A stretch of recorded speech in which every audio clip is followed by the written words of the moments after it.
aadaa Oromoo keessatti ilmoon namaa kun uumama hundaaf bakka kenna, uumama hunda dhageeffata, uumama hunda sirnaan ilaalaa nagahaan jiraata jechuudha. Misooma inni jennu diinagdee inni jennu kun kana keessaa baha, kana keessaa dhalataa jechuudha. Yoo uumamni hundi nagaa qabaatan kana gochuu beektaa seera raammoo raaratti jedhee raammoo ijaan mul'atuuf ijaan hin mul'anneefi seera tume, seera mukaa mokonnoo jedhee seera bosonaa fi bineensa bosona keessa jiraatu ka lafa keessa jiraatu dabalate seera dheedaareeraa jedhee yookiin seera maddaa margaa jedhe seera bishaanii fi waan bishaan keessa jiraatu kana hunda uumamaaf bakka waan kennuuf yoo kun hundi eegame misoomni jiraa jechuudha. Yoo kun hundi eegame diinagdeen jiraa jechuudha. Ilaalchi Oromoon diinagdeef qabu isa kana nama sadarkaadhaan qooduun hin jiru gadaa keessa, nama gartuudhaan ka adda qoodu kun gadaa Oromoo keessa hin jiru beektaa. Warra olaanaa, warra jiddugaleessa, warra gadaanaa gabaabaa dheeraan yookiin warra akkasii gosa gadaantu gosa olaantuu jechuun hin jiru. Namooma irratti ijaarame gadaan kun. Nama miti bineensa kaaniifuu jenne miti namooma irratti ijaarame waan ta'eef gadaa keessa wanni akkasii hin jiru jechuudha. Sirni burjaazii sirni akkasii kun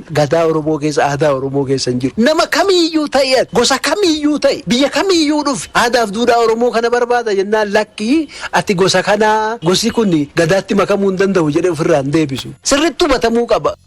Pireezidaantii mootummaa naannoo Oromiyaa obbo Shimallis Abdiisaa qabeenya dilbii uumaan godina Baalee Bahaa badhaase misoomsuun fayyadamummaa uummataa mirkaneessuuf hojjetamaa jira jedhan. Jilli Pireezidaantii Shimallisiin dorfamu godina Baalee Bahaatti hojii misoomaa adda addaa daawwateera. Gabaasa Sabboonaa Gaddafaa Addunyaatu isaatu dhiyeessa.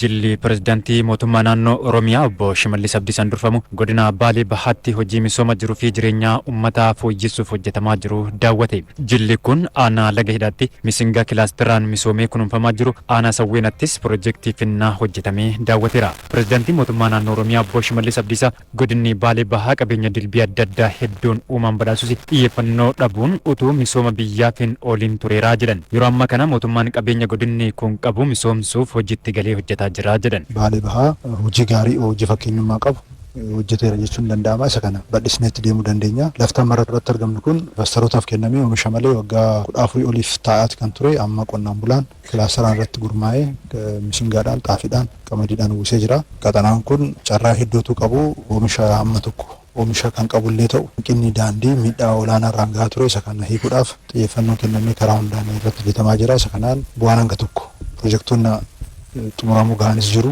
Amma tokko karaa qabachuu jalqabee jira. Gama mootummaa naannootiinis federaalaatiinis. Kanaaf tokko daandiidha. Inni biraa bishaanii lafti bal'aatu jira. Hanqina bishaaniitu jira. Yeroo tokko roobni hanga barbaadamu roobu yeroo kaan immoo gahaan dhibuu qofa osoo hin taane uummanni hongeedhaaf akkaataa itti saaxilamu jira. Isa kanaaf mootummaan hidhoota adda addaa hojjechuu irratti argama. Bakkeewwan hawwata turizimii fi albuudota gatii jabeeyyii godina Baalee Bahaa keessa jiru misoomsuun guddina biyyaa dhugoomsuuf hojjetamaa jiraachuu pireezidaantii mootummaa naannoo Oromiyaa obbo Shimallis Abdiisaa himan. Qonna lafa bal'aadha. Godina kana keessa kan jiru hanga bal'ina lafaa isaati miti kan oomishaa jirru. Laayivstookii bal'aa qaba. Laayivstookii irratti hojii bal'aa hojjechuun danda'ama. Horsiisa horii irratti damma irratti hojii bal'aan hojjetamuu danda'a. Isa kana irratti xiyyeeffatamee inisheetivoonni bocamanii mootummaan irratti hojjechaati kan jiru. Isa kanaan hanga tokko bu'aan waggoottan darbe inisheetivootaan xiyyeeffatamee hojjetamu isaarraa kan ka'e bu'aan amma tokko argamu jalqabee jira jechaadha. Gama biraatiin turizimiidha. Turizimii irratti naannoo kana humna guddaadha kan jiru. Keessattuu holqa Soofumar faana ol qabatee dirree Sheek Huseen faana ol qabatee isa kana misoomsinee yoo jenne giddugala turizimii guddaa tokko Baalee faana walitti hidhamee Baalee Bahaan giddugala turizimii guddaa ta'uu danda'a. Kanaaf giddugaloota lamaan daandiidhaan wal qunnamsiisu iddoo namoonni itti boqotan sagantaa dhaloota ida'amuutiin hojiin kitaaba dhaloota ida'amuu irraa galee argameen bajata dabalataa ramadameen mootummaadhaan naannootiin hojii bal'aan hojjetamaati kan jiru. Isa kanaan turizimii irrattis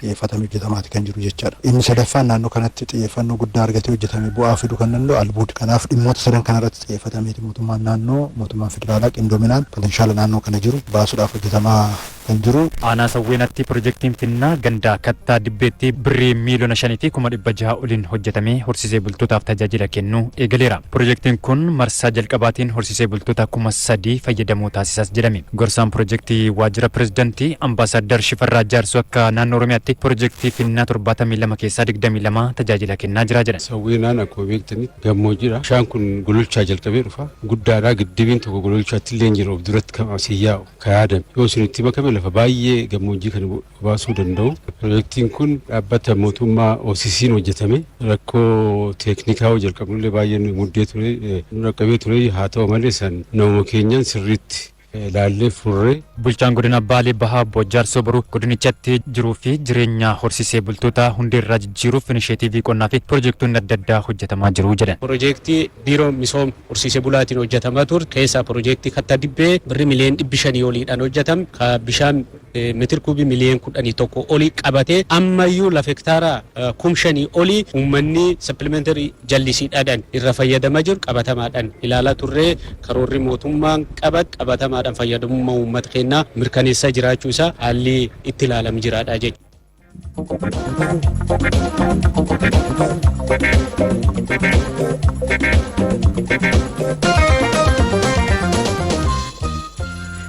itti fufnaa dhaggeeffattoota keenya Oromiyaa Broadcasting Network caqasaati kan jirtan amma immoo ajandaa qabna. Ajandaan keenya tibba kana qorri lafaa fuudhee ol nama kaasurra caalaa lafa biyyaa irratti mul'ateera.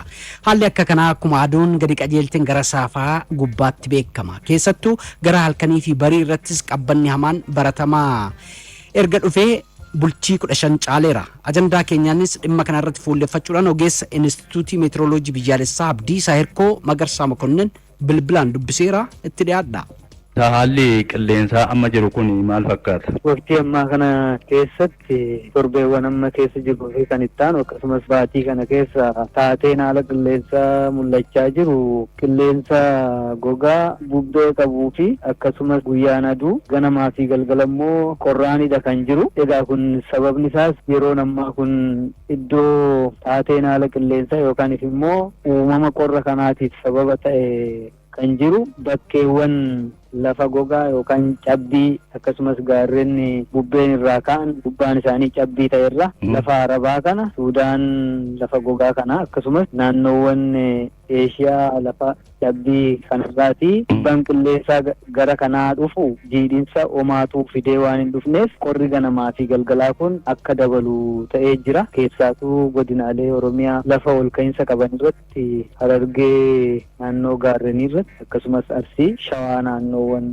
gaarrenii kanarratti akkasumas godinaalee Oromiyaa irra guddaan isaanii guyyaan duumessi iddootti hin mul'anne samiin qulqulluu ta'e kanaaf ho'iinsi yookaan cararriin aduu lafa ga'ullee salphumatti duumessi isa qabee dachii ho'isu waan hin jirreef akkuma dhufe waan deebuuf waan dachii ho'isu yookaan atiimosfeera naannoo keenya jiru kana ho'isu waan hin jirreef qilleensi kun qilleensa gogaa akkasumas qorri daran akka jabaatu kan taasise sababa isa kana. Mee keessumatti yeroo ammaa kana qorri kun akka malee hammaachaa jira. Maddi isaa maali? Amma yoomitti itti fufa? Maalurraa ta'eeti kan qorri kun kan mudachuu danda'u afaan saayinsiitiin? Maddi inni irraa ka'u waqtii kanatti naannoo lafa gogaa yookaan immoo cabbiin itti baay'aturraa dhiibbaan qilleensaa gara kana waan dhufuuf jiidhinsa osoo hin taane gogiinsa kanas qabatee dhufa. Akkasumas immoo samiin ofiisaatiifuu qulqulluudha waan ta'eef duumessi jiraatee qilleensa as jiru kana ho'isu aduu ba'u kana qabee hambisu dachii irratti hambisu waan hin jirreef salphumatti kan dhufe waan deebuuf gabaabumatti akka qorru taasisaa jechuudha. Kanaaf turtiin isaas ati amma jirru kana irra guddaasaa qorri kun akka itti fufuudha raagni kan agarsiisu. Egaa galgalaaf ganama immoo daran ni dabala jechuudha haalli qorra kana. Godinaalee Oromiyaa garaagaraa irratti digirii seelsheesii 5 gadi iddoon itti galmaa'ee jira. Amma ammaatti neegatiifni galmaa'uu baatus yookaan immoo zeeroodhaa gadi galmaa'uu baatus naannoowwan buufata harammaa jiru irratti tokko gadi galmaa'ee jira. As naannoo Arsii kanaas roobee addeellee naannoowwan kanarrattis qorri kun akkasumas fiichee buufata fiicheerraas 5 gadi galmaa'eeti kan jiru. Kun immoo waqtii kanatti yeroo kana ho'iinsi gadaanaan akka galmaa barootuma darban irraas yookaan immoo haaluma idileetiinis akkuma kana ture. Taatee kanaaf immoo sababan ta'e taatee laaninaa jedhamu yookaan immoo waqtii kanatti taatee laaninaa kun yennaa uumame qorri kun akka jabaatu yookaan immoo akka babal'atu taasisa jechuudha. Laaninaa jechuun kun maal jechuudha? Yennaa taateen kun uumamu qaamni bishaanii garba Paasifikii giddugaleessa isaa irratti gara bahaa isaa irratti yennaa qorru kallattiin bubbee achii dhufu jiidhinsa fidee hin dhufu gogiinsa fidee dhufa waqtii bonaa kanarratti jechuudha. Kanaaf roobni illee hir'ata jechuudha afaan biraatiin qorra immoo naannoowwan lafa ol ka'aa kanarratti akka dabalu taasisa jechuudha. Kanatu taateen kun akka jabaatu taasisee jechuudha. Mee gama biraatiin immoo yeroo ammaa kana keessatti naannoo sulula qinxaamaa kana keessatti bubbeen hammaachaa jira, bubbee cimaatu jira magaalaa Adaamaa kana dabalatee. Kun maalirraa ka'eeti laata? Dhiibbaan qilleensaa fageenya irraa dhufu asittis uumamu bubbeen kun akka cimudha kan inni taasisu. Sababiin isaa waan isa qabu yookaan immoo duumessi naannoo dachii kana marsee jiru waan hin jirre qilleensi yookaan dhiibbaan qilleensaa guddaadha waan ta'eef akkuma dhufeenidha naannoo kanatti uumama. Egaa immoo waqtiin kun bona waan ta'eef bubbeen kun dhukkee baatee deemuu danda'a. Dhukkeen kun immoo magaalotarra qabeenya uumamaa biqiltuu oomisha garaagaraarraa bittinuu danda'a. Biyyoon ofumaafuu caccabaadha lafarraa. Isa kana salphumatti bubbeen kun kaasee akka deemu taasisa. Egaa waqtii kanatti yeroodhuma darbe keessattis yookaan immoo baroota darbe keessatti yeroo bubbeen itti cimudha waqtiin bona. Qorri amma jiru kunii fi bubbeen amma jiru kuni dhala namaa irrattis haa ta'u oomisha qonnaa lafa jiru irratti haa ta'u miidhaa akkamii qaqqabsiisa laata? Qorri miira namaa irratti keessaayyuu yeroo galgalaaf ganamaa of eeggannoo nu barbaachisa. Miidhaan isaa miira namaa irratti miidhaa qaba. Sababni isaayyuu haalli waqtii tokkotti turre haala biraadha yookaan immoo insa qilleensaa biraa keessa turre innaa amma nu barbaachisu gadi nurra dhufe keessaayyuu hawaasi fayyummaa irratti hundaa'ee umurii irratti hundaa'ee koleejii irratti hundaa'ee garaagarummaadha qaba saaxilamummaa qaba dhiibbaa mataasaa qaba hojiin hojjennu yeroo kana sabsii walitti qabamaa yeroo kana irratti danqaa'umaa akkasumas immoo biqiloota akkasumas immoo midhaan faca'anii reefu margaa jiran kana irratti immoo qorri kun baay'ee gadi buute isaan midhaan kana irratti dhiibbaa mataasaa qaba. Kanaaf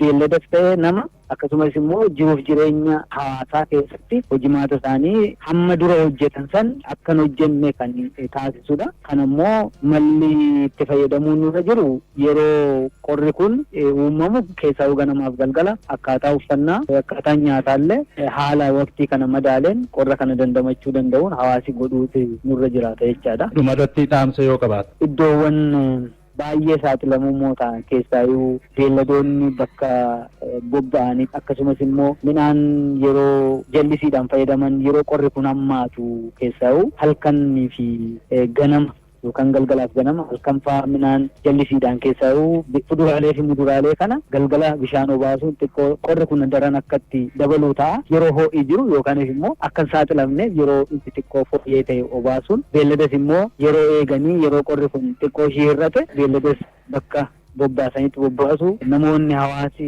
manneen barnootaa keessa hawaasi deemu of eeggannoodhaan huccuu yookaan immoo akkaataa uffannaa keenya sirreeffachuun barbaachisaadha. Yaada nu laatteef galatoomne.